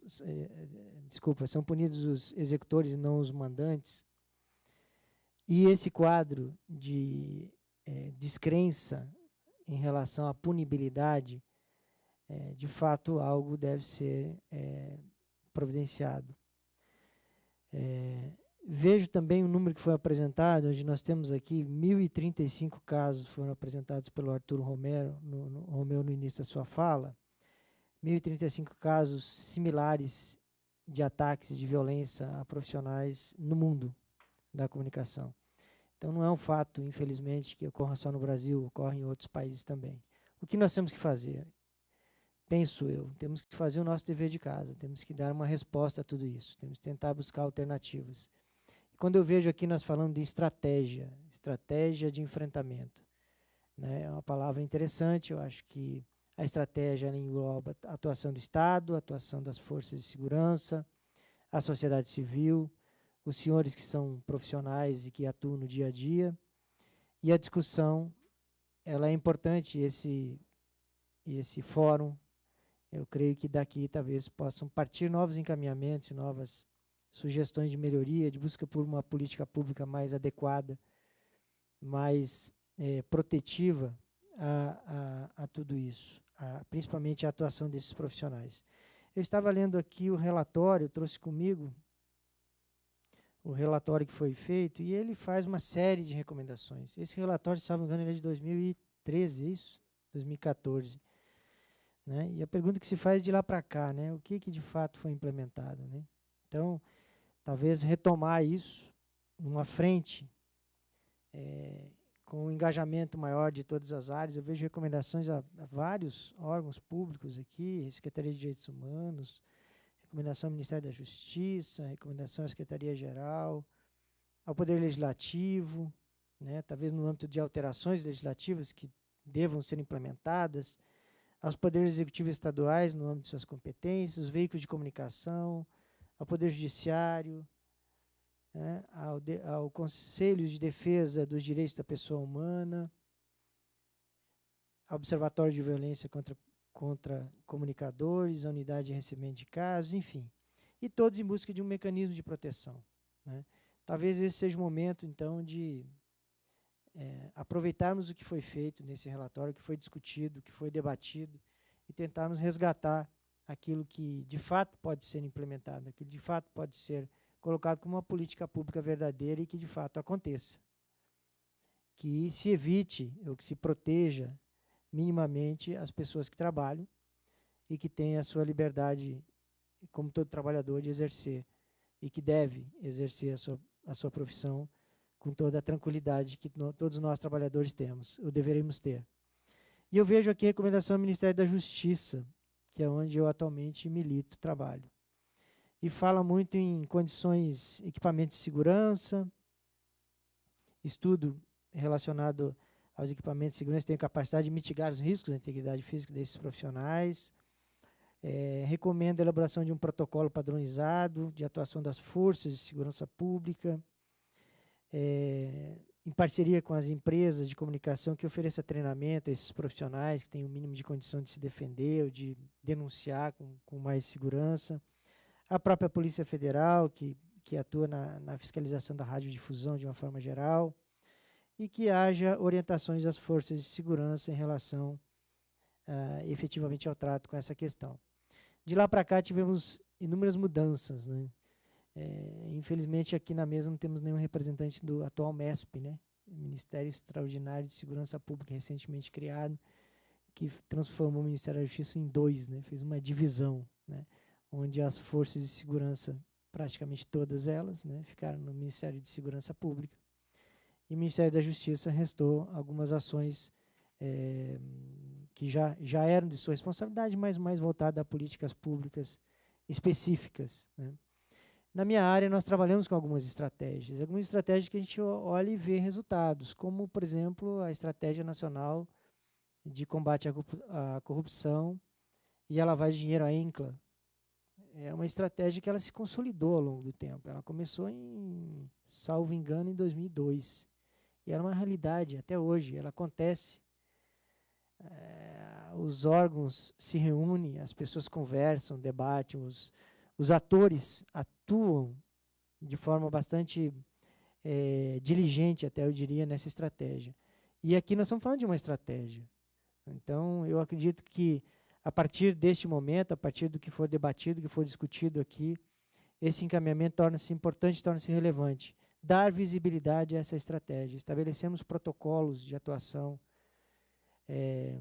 integração de todos os atores, enfim, busca de soluções que não vai ser o único órgão que vai dar essa solução. Essa solução ela é conjunta, ela depende da participação de todos. Eu tenho certeza que só com a união de esforços nós vamos poder buscar uma política pública efetiva e que atenda ao interesse de todos que participam desse processo, que estão envolvidos com a atuação nesse segmento de comunicação e que são vítimas desse processo.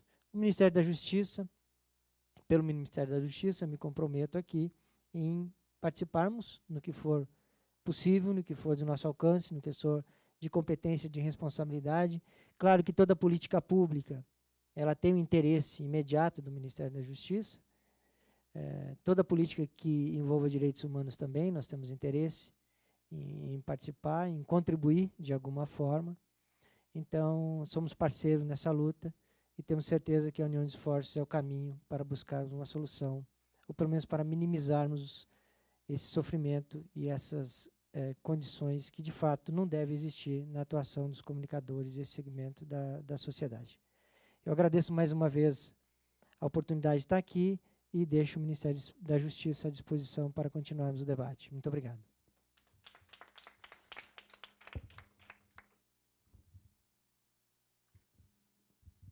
Muito obrigado. Agradecemos, de fato, muito esse compromisso, porque o que a gente vem vendo e também ilustrado aqui pelos relatos, pelos depoimentos, é que o Estado não está só falhando em prevenir desses casos de violência, em proteger esses comunicadores, em garantir o acesso à justiça, mas em muitos casos vemos as autoridades públicas, sobretudo a níveis locais, sendo protagonistas nessas violações. Então, é realmente uma situação muito preocupante.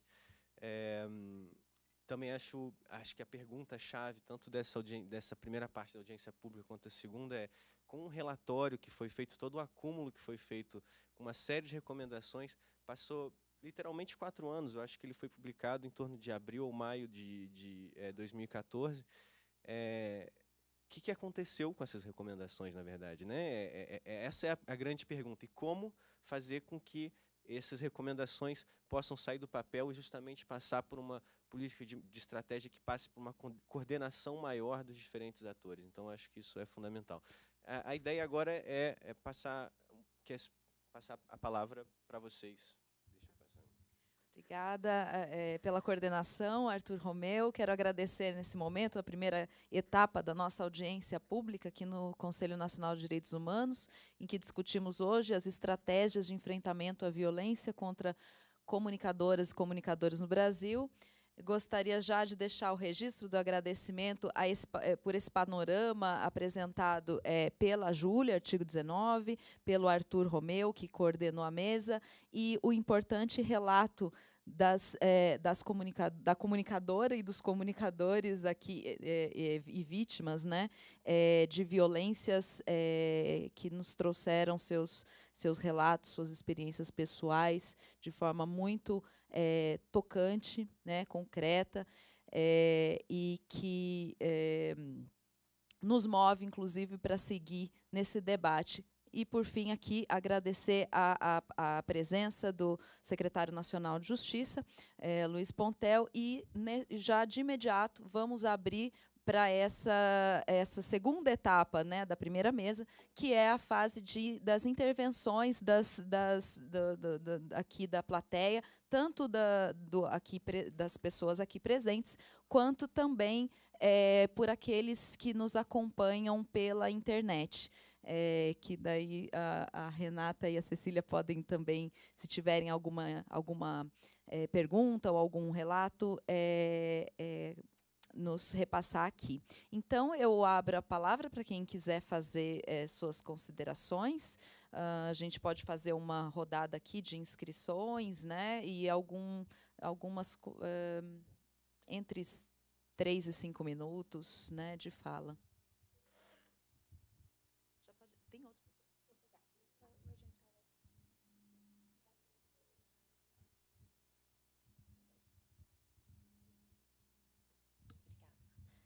Oi. Boa tarde a todos e todas. Meu nome é Renata Miele, eu sou coordenadora geral do Fórum Nacional pela Democratização da Comunicação. O FNDC integro a comissão aqui que promove essa audiência, né? Queria parabenizar, né, a todos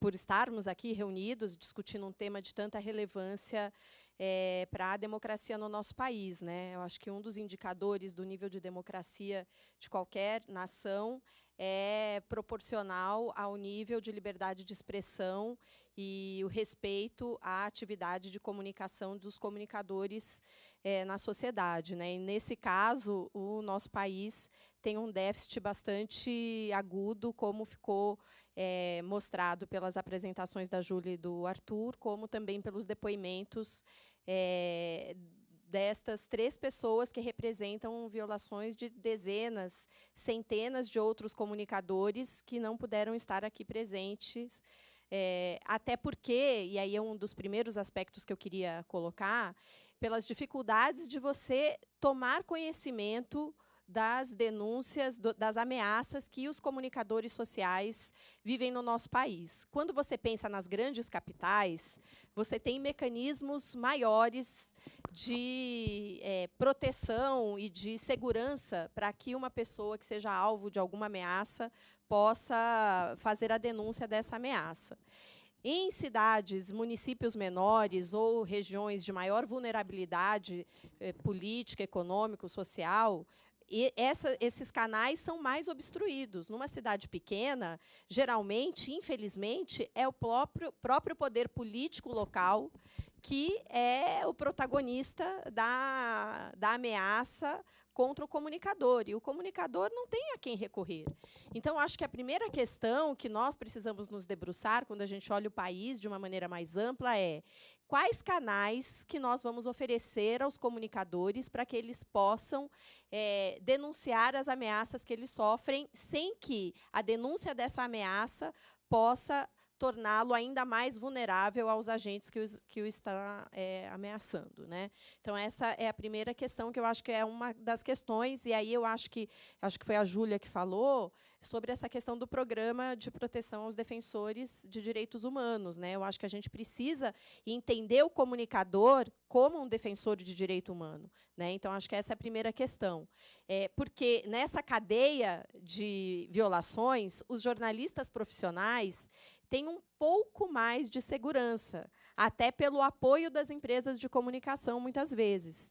No caso dos comunicadores sociais, isso não ocorre. E também há um segundo fator que eu acho que era importante ser registrado, não sei se a Júlia colocou, que uma parte das ameaças, e aí eu não digo só ameaças de morte, mas das violações contra os comunicadores, partem dos próprios veículos de comunicação, que são os principais agentes de ação judicial contra comunicadores sociais, blogueiros, comunicadores comunitários. Então, você tem uma vulnerabilidade ainda maior. Então, acho que essa é uma questão.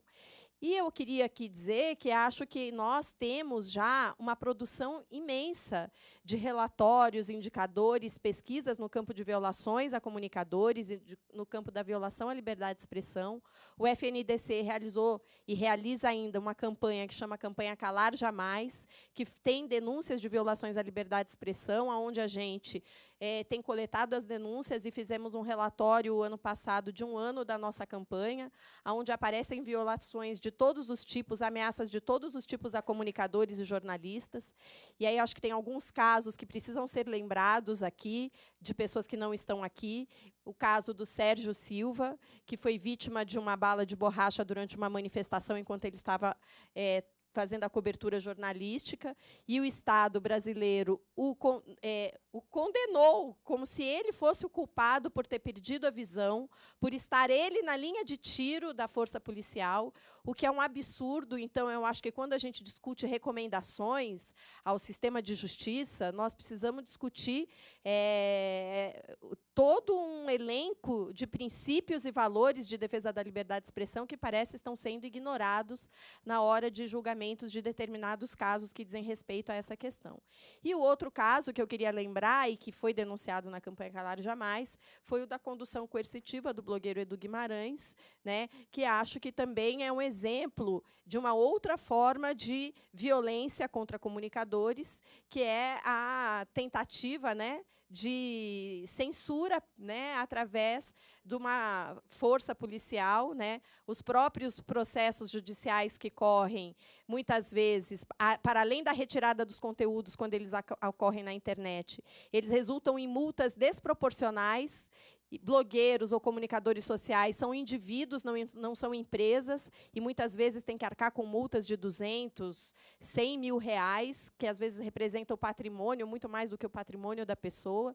Então, nós estamos vivendo um caso, que eu acho que é isso mesmo, sistemático, de violação ao direito à informação, à livre circulação de informação na sociedade, e são essas as questões que nós precisaríamos enfrentar aqui, quando pensarmos em estratégias de enfrentamento para garantir mais liberdade de expressão aqui no nosso país. Era isso. Obrigada, Renata, pelas contribuições.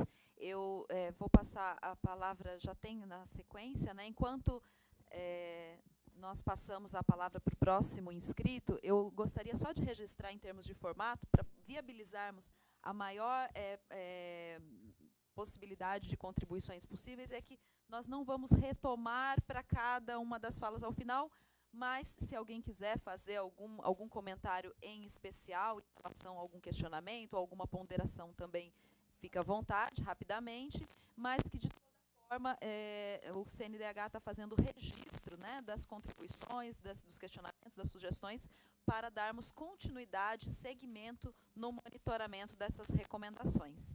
Então, passo a palavra. Meu nome é Renato Feitosa, sou do Centro de Cultura Luiz Freire. E... Opa, tá ligado? Tá.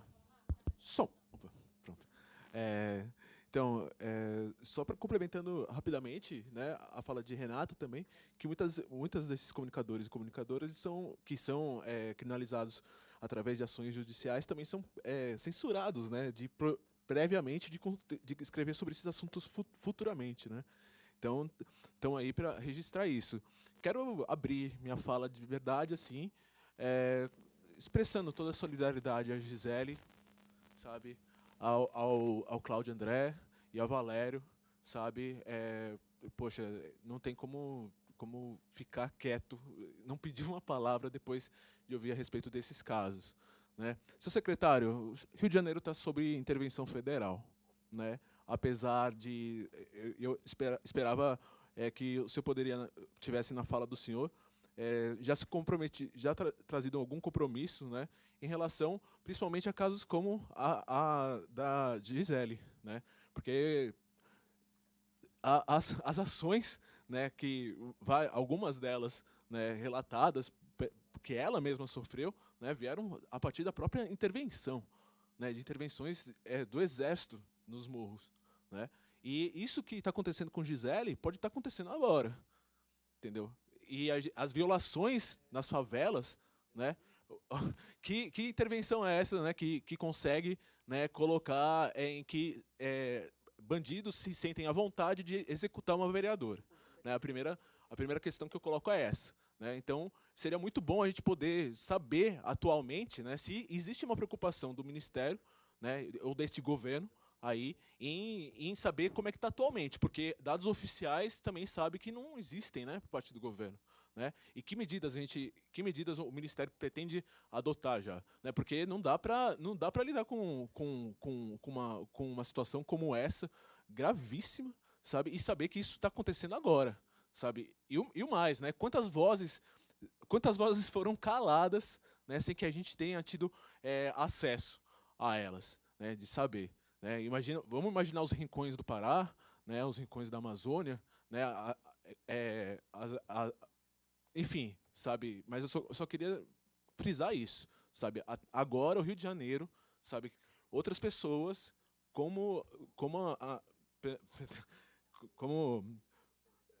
a Gisele, estão sofrendo essa violência, né? E, enfim, eu fiquei um pouco decepcionado com essa simplesmente manifestar a vontade. A vontade de todo mundo aqui seria de quem não tem poder, né, de quem só tem a voz aqui de denunciar e trazer esses assuntos à tona. Se fosse só vontade, a gente já teria mudado alguma coisa. Agora, quem está aí à frente do Estado, eu acho que a gente precisa um pouco mais dessa manifestação, sabe, seu secretário? A gente precisa de algo mais concreto e prazos e datas, e enfim, sentar mesmo, sabe? E principalmente, sair daqui, pelo menos que as pessoas que estejam nessa mesa, elas tenham garantia de alguma segurança, sabe? Porque não dá para ficar calado a respeito disso. Obrigado, viu?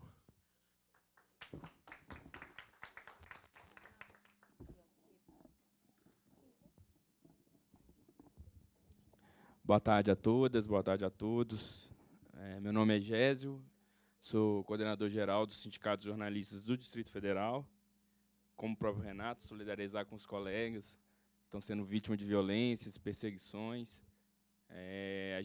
Ano passado a gente teve casos aqui no Distrito Federal também relacionados às grandes manifestações, né, de violência policial e também de violências de alguns ativistas contra jornalistas, né, que estão ali exercendo sua função, seu trabalho, que para a gente nos preocupa muito qualquer tipo de violência. E estamos solidarizando e estamos também tentando, como entidade de defesa dos trabalhadores, sempre alardear essas questões. Estamos em uma discussão muito difícil com a Secretaria de Segurança Pública sobre essa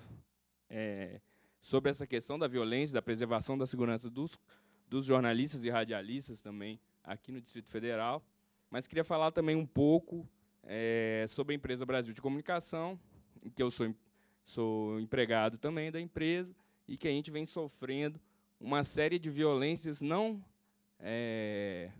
corporais, de ameaças, mas violências institucionais por quem está à frente hoje dessa empresa pública, que tem uma missão prevista na Constituição Federal. Né? A Constituição prevê a complementariedade entre o sistema público, privado e estatal, e a EBC emerge em 2008 para cumprir esse papel da comunicação pública, que até então não havia nenhuma regulamentação no país. Havia experiências de emissoras locais, mas sem nenhuma legislação que falasse. A comunicação pública deve seguir esses critérios, diferente da comunicação estatal e diferente da comunicação privada.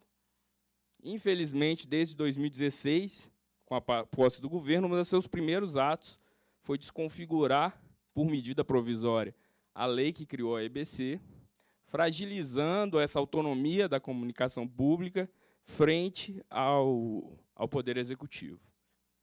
O fim do mandato do presidente garantiu uma autonomia desse presidente e um fim da esfera de participação, que o próprio Conselho Nacional de Direitos Humanos já se manifestou algumas vezes sobre a preocupação relacionada ao IBC, com o fim do conselho curador da empresa,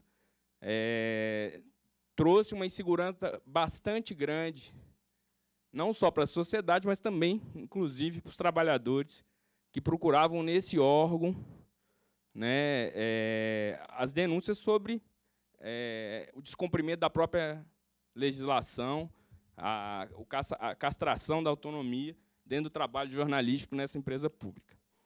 Então, desde 2016, com as mudanças na direção da empresa, pelo governo federal, né, a gente começou uma série de violências de censuras contra os trabalhadores, né, de perseguição através de sindicâncias, através de termos de ajustamento de conduta, através até de demissões de alguns cargos comissionados que ocupavam algum cargo de chefia e não aceitavam algum tipo de interferência vinda do governo federal no trabalho dos jornalistas e dos radialistas na empresa pública, que, para a gente, é mais um elemento do Estado na tentativa de castrar a liberdade de expressão da população brasileira, já que a EBC foi criada justamente para tentar garantir a diversidade num ambiente monopolizado pelo setor privado.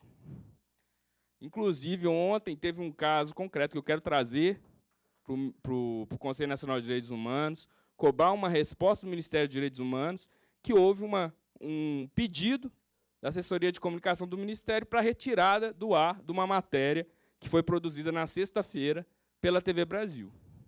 Uma matéria que retratava o relatório do Disque 100 e que, a própria matéria colocar a voz da ouvidora, colocando que há um atraso nos repasses de denúncias, principalmente envolvendo crianças e adolescentes, e essa demora prejudicava o trabalho de conselhos tutelares. Ontem, o Ministério dos Direitos Humanos pediu a retirada da matéria do ar, e a diretoria da empresa retirou do YouTube, não está mais constando lá essa matéria.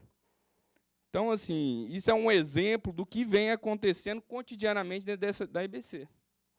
Eu acho que o Conselho, por estar também aqui alocado dentro do Ministério, cabe também um questionamento sobre o porquê disso. Né? Isso mostra o exemplo do que a gente vem sofrendo.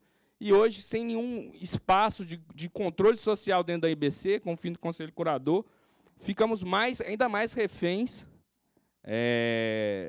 do próprio processo de ingerência que está havendo na empresa. Né? Semana passada também aconteceu a mudança de presidente, em que, inclusive, também não foi respeitada a lei das estatais para a indicação do novo presidente, que é o antigo porta-voz da Presidência da República, né, o embaixador Parola, né, que a gente também vê como temerosa essa indicação, inclusive porque o Parola já está indicado pela organização para compor a Organização Mundial do Comércio, está para ser votado o nome dele no Senado. Então, ao mesmo tempo que o governo indica ele para a Organização Mundial do Comércio, coloca ele como presidente da empresa pública que trabalha com a comunicação. E um dos discursos centrais deles é que, infelizmente, pela própria legislação, a IBC ela presta o serviço de comunicação estatal, né, mas ela foi criada como regulamentação da comunicação pública, mas presta serviço através de contrato com a Secretaria de Comunicação.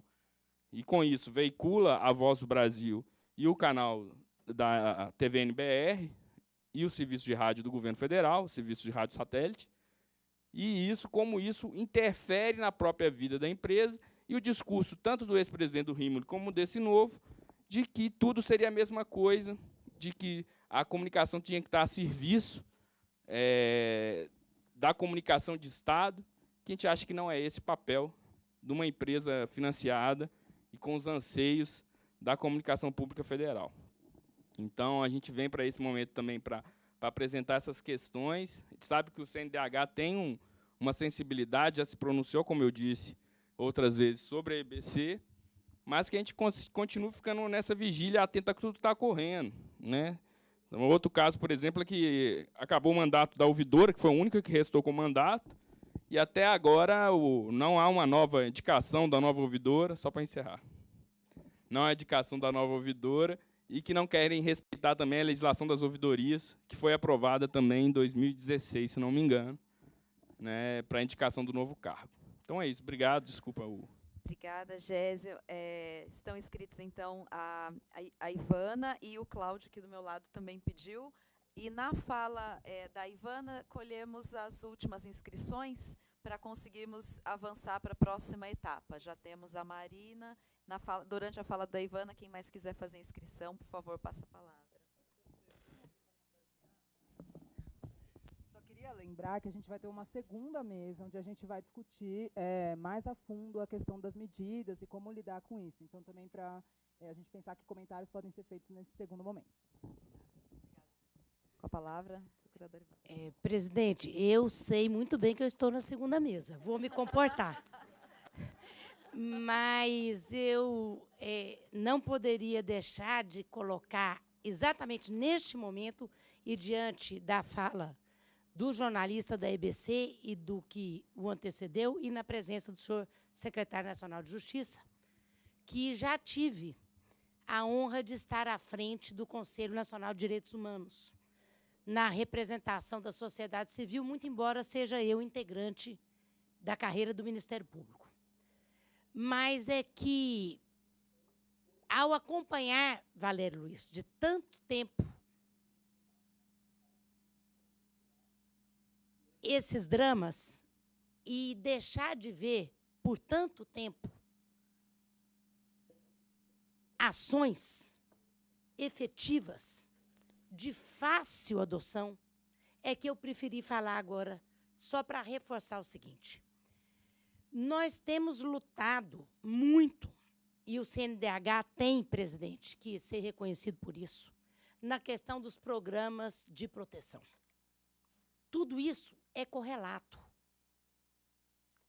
E essas políticas públicas necessitam investimento. Necessitam investimento para dar cabo a um tipo de situação constrangedora para o Estado brasileiro.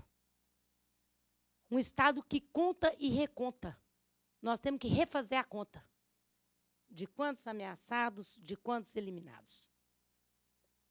Há, sim, ação a ser cobrada de todos, do Conselho, do Ministério Público, do Sistema de Justiça, da sociedade civil. Mas, especialmente, nós podemos ter ações articuladas no poder público que não são efetivadas. Definitivamente, elas são relegadas. Essa é uma triste verdade. O diálogo de uma Secretaria Nacional de Justiça com o novo Ministro Nacional de Direitos Humanos, que seja por um mês, que seja por um mandato inteiro, não interessa. Interessa o agente público no lugar determinado, que tem aquela responsabilidade, poder agir. Desencadear uma retomada dos programas de defensores. Seria um grande passo, secretário. Obrigada, Ivana. Passo a palavra ao Cláudio, que já estava inscrito. Depois, Maria. Bem rapidinho. Secretário Luiz, o meu caso, que eu sofri da violência em Pernambuco, repercutiu muito em todo o estado. Rádio, TV, jornal. Vizinho à minha cidade, tem Garanhuns, onde tem uma subsecção da OAB, e tem membro da Comissão Estadual de Direitos Humanos. Não recebi sequer uma palavra do Conselho Estadual de Direitos Humanos de Pernambuco. Eles não veio me dizer que não sabiam. Porque as grandes redes de TV, jornais, rádios, divulgaram fotos, vídeos, relatos do que aconteceu comigo. Eu sou um dos fundadores da Associação de Blogueiros de Pernambuco, a BlogPE. Sou um dos fundadores. E nós percorremos todo o estado de Pernambuco realizando importantes reuniões com os ativistas digitais, podemos dizer assim, os blogueiros radialistas. E eu fiquei muito triste depois quando pessoas que me conhecem, que eu sou muito conhecido em Pernambuco, pelo meu blog, Blog do Poeta, todo mundo sabe quem é, e a Comissão Estadual de Direitos Humanos de Pernambuco não sequer emitiu uma nota. Nem sequer fez uma ligação para saber se eu estava precisando de alguma coisa. Então, quando eu vim a Brasília, sabendo que está no Conselho Nacional dos Direitos Humanos, eu solicito aqui do Conselho, procura saber do Conselho Estadual de Pernambuco, dos Direitos Humanos, por que não entrou no caso. Não deu nenhuma atenção. Esse é o meu desabafo nesse momento. Aí eu estou solicitando ao secretário Luiz Pontel, você que é sensível à situação, porque, como eu, outros colegas de imprensa estão passando momentos difíceis. Repito, não é fácil fazer jornalismo no interior, na cidade pequena. Obrigada, Cláudio. A Marina, que estava inscrita, gentilmente passou para a segunda mesa, né, para prestigiar o nosso horário. Eu deixo aqui aberto, se o secretário gostaria de fazer uma fala. Apenas para referir, conforme foi mencionado pelo Renato, pela Ivana, doutora Ivana, é isso? Primeiro que a atuação do governo federal na intervenção é uma atuação, intervenção no Rio de Janeiro, é uma atuação interinstitucional, da qual o Ministério da Justiça operacionalmente não tem nenhuma participação. Essa atuação é feita pelo Ministério da Defesa, pelo Ministério Extraordinário de Segurança Pública. Claro que nós acompanhamos, é evidente que é um assunto de interesse nosso, é evidente que temos acompanhado o que está acontecendo, mas eu acho que seria importante estender um pouco esse diálogo dentro dessa articulação mais ampla e interinstitucional, para que o debate fosse um pouco mais profundo até, e as pessoas que de fato estão à frente dessa questão pudessem se pronunciar com mais propriedade até, eu diria. Com relação ao programa de defensores, ao programa de proteção, eu acho que, parece-me que na próxima vez vão dar os encaminhamentos, eu deixo já apontado como uma frente que de fato deve prosseguir. Concordo com esse posicionamento. Não sei se é o caso de uma nova roupagem jurídica que vai demandar uma alteração legislativa ou não. Isso aqui vai ter que ser debatido e buscar o melhor caminho. Mas eu creio que esse seria talvez um encaminhamento interessante de incluir nesse programa de proteção de direitos humanos, talvez, o segmento da comunicação. Para essa solução, o Ministério da Justiça também se coloca à disposição para análise junto com o Ministério dos Direitos Humanos, evidentemente, que inclusive está à frente deste evento e aonde está ligado o Conselho, me parece-me que é o melhor encaminhamento. Mas ficamos à disposição. Muito obrigado. Muito obrigada, secretário nacional de Justiça, pelo posicionamento e adiantando esse compromisso, né? Nós ainda levaremos esse tema ao debate no segmento do monitoramento das recomendações e, concluindo, então, essa primeira mesa, mais uma vez, gostaria de agradecer a disponibilidade, a participação de vocês com os relatos. Gostaria de agradecer também aqui ao panorama apresentado, né? E na sequência, já fazer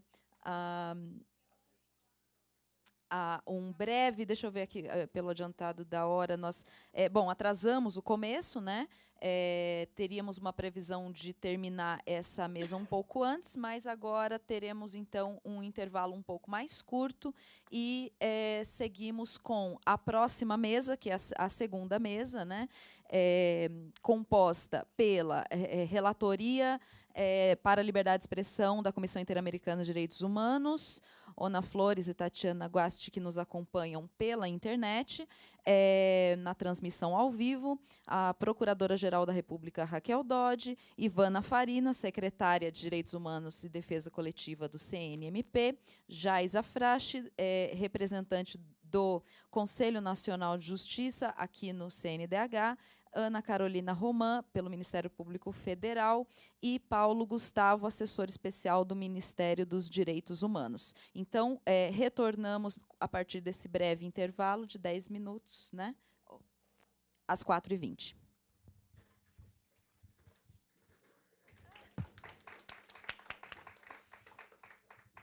Obrigada pela participação de vocês.